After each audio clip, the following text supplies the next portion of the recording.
بسم اللہ الرحمن الرحیم۔ دیکھیں قربانی کے مسائل چل رہے تھے، بہت سے مسائل گزر چکے۔ آج انشاءاللہ ذبح کے متعلق کہ جانور کو کیسے ذبح کرنا ہے، سنت طریقہ کیا ہے، اس کے متعلق انشاءاللہ کچھ مسائل بیان کیے جائیں گے۔ دیکھیں اللہ کے نبی صلی اللہ علیہ وسلم نے زندگی کے ہر موڑ پر، ہر لائن میں ہماری رہنمائی فرمائی ہے۔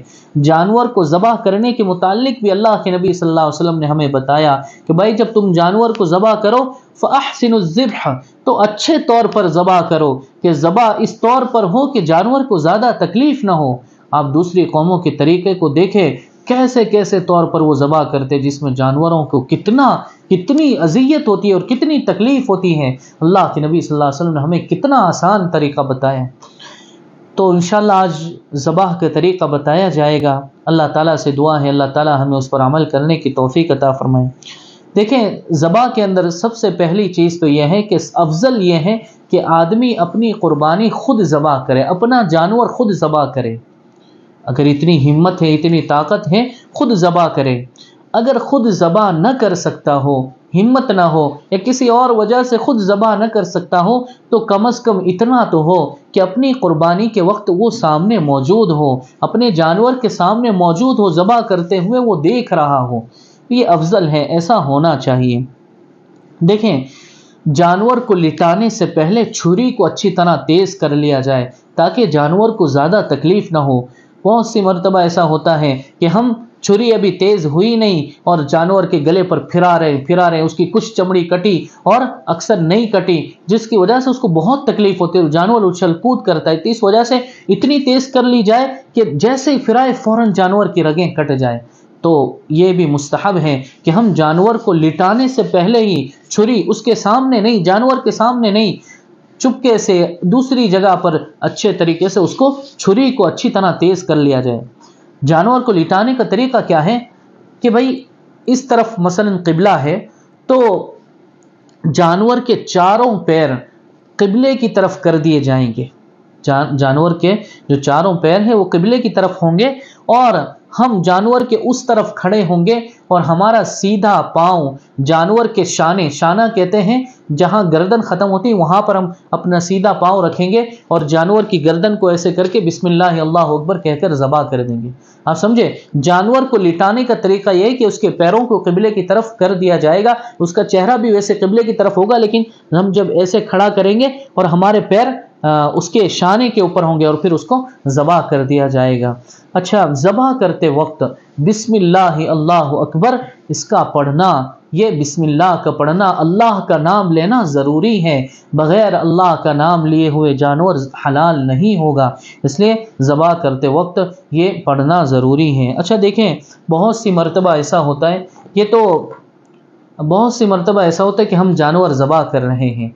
اب جانور ہم ذبح کر رہے ہیں، ایک آدمی جانور ذبح کر رہا ہے، اس کے اندر زیادہ طاقت نہیں ہے، تو کچھ لوگ آ کر بھائی ایک بندہ آ گیا یا قصائی آ گیا اور اس نے اس کا ساتھ دینا شروع کر دیا، تو یہ جو ساتھ دے رہا ہے نا، معاونت جو کر رہا ہے، اس پر بھی بسم اللہ پڑھنا ضروری ہے۔ تو جو قصائی وغیرہ ہوتے ہیں تو آپ انہیں بتائیں کہ بھائی اگر تمہارے منہ میں گٹکا ہے، گٹکا نکالو اور بسم اللہ پڑھو۔ بہت سے قصائیوں کی عادت ہوتی ہے منہ میں گٹکا ہے اور بس ایسے ہی ذبح کر دیتے، نہیں، یہ درست نہیں ہے۔ اس بات کو یاد رکھیں، ذبح کرتے وقت بسم اللہ پڑھیں۔ جتنے لوگ ذبح میں شریک ہیں سب بسم اللہ پڑھیں، اور اس کے بعد اگر یہ دعا یاد ہو تو یہ دعا منقول ہے، اس کو پڑھنا چاہیے۔ یہ آیت منقول ہے، انی وجہت وجہی للذی فطر السماوات والارض حنیفا وما انا من المشرکین، اور پھر قل ان صلاتی ونسکی ومحیای ومماتی للہ رب العالمین۔ یہ اگر کسی کو یاد ہے تو پڑھے، اور ذبح کے بعد ایک دعا ہے، اگر یاد ہو تو پڑھے، بہتر ہے۔ اللہم تقبل منی کما تقبلت من حبیبک محمد صلی اللہ علیہ وسلم ومن خلیلک ابراہیم علیہ الصلاۃ والسلام۔ تو یہ اگر یاد ہو تو پڑھیں، نہیں تو بسم اللہ اللہ اکبر یا بسم اللہ الرحمن الرحیم یا بسم اللہ اللہ اکبر تو ضرور پڑھیں، یہ پڑھنا ضروری ہے۔ اچھا دیکھیں اگر کوئی بندہ بسم اللہ پڑھ، یہ مسائل بیان ہو رہے ہیں اس لیے اس میں یہ بھی بتانا ضروری ہے، اگر کوئی بندہ بسم اللہ پڑھنا بھول گیا تو پھر ایسی صورت میں جانور حلال ہوگا، اس میں کوئی حرج نہیں ہے۔ لیکن اگر جان بوجھ کر بسم اللہ نہیں پڑھی تو پھر ایسی صورت میں جانور حلال نہیں ہوگا، اور یہ دل کا معاملہ ہے، اور اللہ تعالیٰ دل کے معاملے سے واقف ہے کہ کون جان بوجھ کر نہیں پڑھ رہا ہے اور کس سے بھول ہو گئی ہے۔ بھول کر ایسا ہو گیا تو کوئی مسئلہ نہیں، لیکن اگر کسی نے جان بوجھ کر نہیں پڑھی تو پھر ایسی صورت میں جانور حلال نہیں ہوگا۔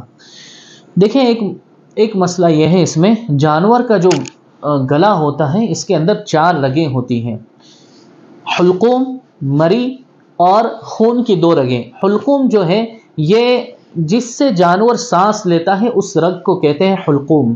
مری اس رگ کو کہا جاتا ہے جس سے جانور کا کھانا پانی یہ اندر جاتا ہے، جب جانور کھانا پانی کھاتا ہے پیتا ہے تو یہ اندر جاتا ہے، وہ رگ اس کو مری کہا جاتا ہے۔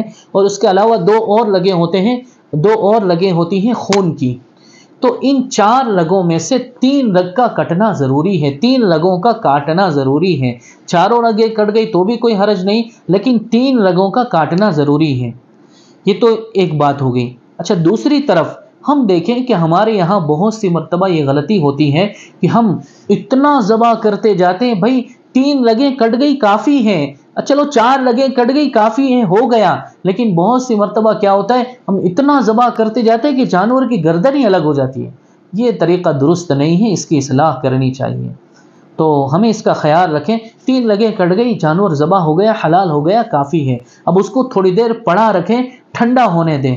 ہاں، ایسے ہی چمڑا چھیلنا شروع نہ کر دے، اس لیے کہ اس میں جانور کو تکلیف ہوتی ہے، اس کو ٹھنڈا ہو جانے دے۔ ارے ہمارے یہاں تو جانور پر یقیناً بہت ظلم کیا جاتا ہے، ہم نے خود انڈیا میں دیکھا کتنا ظلم ہوتا ہے۔ کیا ہوتا ہے بھائی، جانور کی رگیں کاٹنے کا حکم ہے، جانور کو چھری چبونے کا حکم نہیں ہے۔ ہم کیا کرتے ہیں، ہمارے قصائی کیا کرتے ہیں، اگر ہم وہاں موجود ہو قصائی کو روکیں اس بات سے، کیا کرتے ہیں وہ جانور کو ایسے چھری چبوتے ہیں۔ ارے اللہ اکبر، کتنی تکلیف دہ بات ہے۔ تو اگر ہم دیکھ رہے ہیں ہم نہ ہونے دیں ایسی بات کو، اگر اب تو کوشش کریں بس 3 رگیں کٹ گئی کافی ہیں، جانور کو تھوڑی دیر پڑے رہنے دیں، اس پر پانی ڈالیں تاکہ وہ ٹھنڈا ہو جائے۔ جتنا ہو سکے جانور کو تکلیف کم ہو، ذبح کرنے کا یہ طریقہ اختیار کیا جائے۔ بہرحال تو یہ 4 رگوں میں سے 3 رگ کٹ گئی تو یہ کافی ہے، جانور ہمارا حلال ہو جائے گا۔ دیکھیں یہ تو وہ جانوروں کو کاٹنے کے طریقے ہیں جو گائے، بیل، بھینس، پھر شیپ ہے، پھر گھیٹا، شیپ، بکرا، بکری، یہ سارے جانور۔ جو بڑا جانور ہے اونٹ، اس کو نحر کیا جائے گا، اس کا مسنون طریقہ ہے نحر کرنا۔ نحر کسے کہا جاتا ہے؟ نحر کہتے ہیں کہ اونٹ کھڑا ہو اور اس کا اگلا بایاں یعنی الٹا پاؤں باندھ دیا جائے، اس کا اگلا الٹا پاؤں باندھ دیا جائے گا، اور کھڑے ہونے کی حالت میں اس کی گردن کے نیچے ایسا نیزہ مارا ہے، نیزہ مارنے سے اس کی ساری رگیں کٹ جائے گی اور اس کا خون بہہ جائے گا، جس کی وجہ سے وہ پھر گر جائے گا۔ یہ نحر ہے اور یہ مسنون ہے اور یہ افضل طریقہ ہے اونٹ کو ذبح کرنے کا۔ لیکن اگر نحر کوئی نہ جانتا ہو، جیسے ہمارے انڈیا پاکستان میں عام طور پر اونٹ ذبح نہیں کیے جاتے، لیکن ماشاءاللہ جہاں ذبح کیے جاتے ہیں وہاں نحر ہی کیا جاتا ہے، لیکن بالفرض اگر ایسی جگہ ہے جہاں کسی کو نحر کرتے نہیں آتا تو پھر ایسی صورت میں اونٹ کو بھی نارمل جانور کی طرح لٹا کر ذبح کر سکتے ہیں، کوئی حرج نہیں ہے۔ البتہ خلاف اولا ہے، بہتر طریقہ تو نحر ہی ہے، لیکن اگر اس طرح بھی ذبح کریں گے تو ذبح ہو جائے گا۔ اس میں ایک بات یاد رکھیں، بعض لوگ یہ سمجھتے ہیں کہ اگر اونٹ ذبح کر رہے ہیں تو اس میں 3 اس کے گلے، چونکہ گردن بڑی ہوتی ہے تو 3 جگہ چھری پھرانا ضروری ہے۔ نہیں، ایسی کوئی بات نہیں، ایک جگہ چھری پھرا دے، اس کی رگیں کٹ جائے گی، وہ اونٹ حلال ہو جائے گا۔ تو عام جانوروں کی طرح بھی اونٹ کو ذبح کر سکتے ہیں، البتہ یہ خلاف اولا ہوگا۔ دیکھیں گدی کی طرف سے کاٹنا، ذبح کرنا، گدی کی طرف سے جانور کے پیچھے تلوار مار کر یا کوئی اور طریقے سے، یہ مکروہ ہے، ایسا ذبح کرنا نہیں چاہیے۔ لیکن مسئلے کے اعتبار سے اگر کسی نے اس طور پر ذبح کر دیا اور اللہ کا نام لے کر ذبح کیا تو ذبح ہو جائے گا جانور، البتہ ایسا کرنا مکروہ ہے۔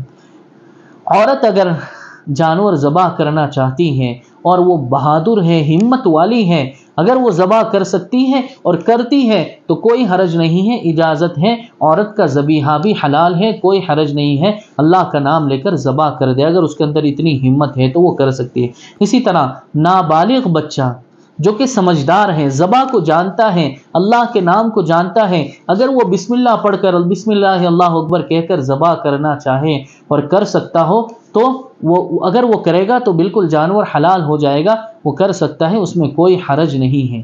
جو بندہ بول نہیں سکتا، گونگا ہے، جس کے اندر بولنے کی صلاحیت نہیں ہے، اس کا ذبیحہ مطلقاً حلال ہے، وہ بس ایسے ہی ذبح کر دے، چونکہ وہ مسلمان ہے، اس کے دل میں اللہ کا نام ہے، اس کا ذبیحہ حلال ہے۔ تو یہ ذبح کے متعلق کچھ مسائل تھے۔ اللہ تعالیٰ سے دعا ہے اللہ تعالیٰ ہمیں عمل کی توفیق عطا فرمائے۔ وصلی اللہ علی النبی الامی الکریم۔